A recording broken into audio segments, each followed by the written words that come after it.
Hey guys, welcome back. Episode 24. In episode 23, we talked a little bit about becoming an active stabiliser, and we'd made that distinction previously. We talked a little bit about doing some static holds in varying positions through hip flexion, and this was crucial to try and establish good motor coordination and control to set you up for the next stage.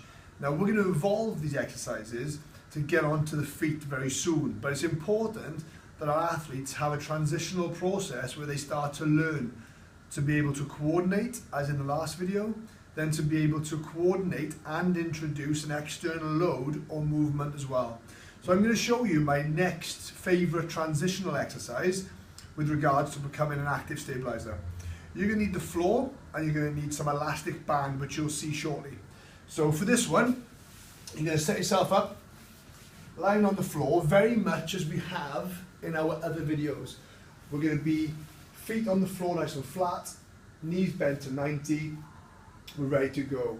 What's crucial for this is, in a moment, we're going to transition for our feet to be up into the air. Before this happens, we are going to recommend that we engage our active stabilisers first before we lift the feet off the floor.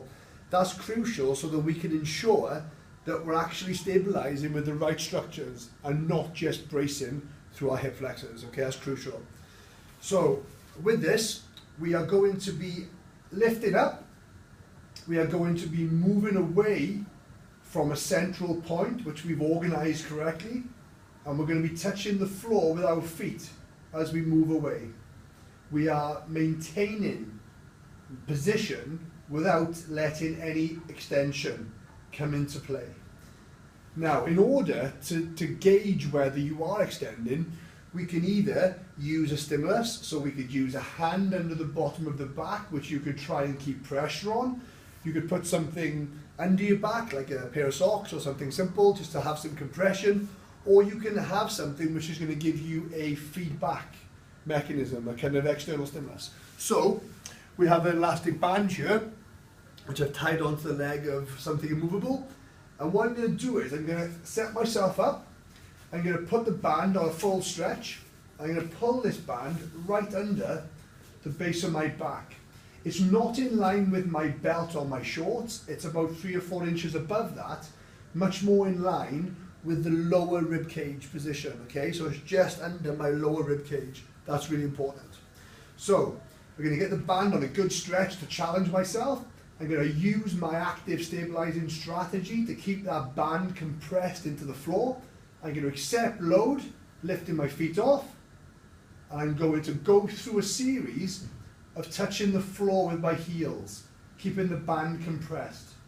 As I get more confident and better at this, I can start touching the floor further away from my bottom, further and further away.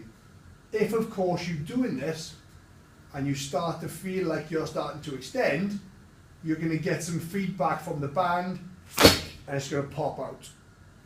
This is a really simple way of having immediate feedback as to whether you're losing position or not. We should, of course, be able to maintain position and take our legs down fully straight with no problem whatsoever. But of course, this is going to be very challenging. We start with the legs. We can also introduce an opposite arm movement into this picture as well if we wanted to, so we can get some upper limb movements. This is really great for challenging the rib cage position. As the arms comes up, it wants to drag the rib cage up and forward and adds more effort to the midsection to fight to keep that in position.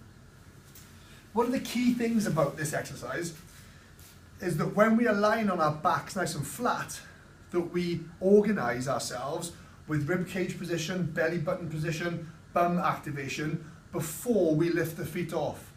If we tend to lift the feet off without having done that, there's an overwhelming tendency for hip flexors to initiate and to become the primary stabiliser. And that is exactly what we don't want. So you must set up first, lift your feet off second, start moving away from your midsection by tapping to the floor. Use a band if you have one. It's a really great way of testing yourself, and quite infuriating when it keeps popping back out, so you really have to fight to keep it flat. As always, guys, have a good go at this yourself. Try it with your friends and athletes. Let us know what you think. Keep posting.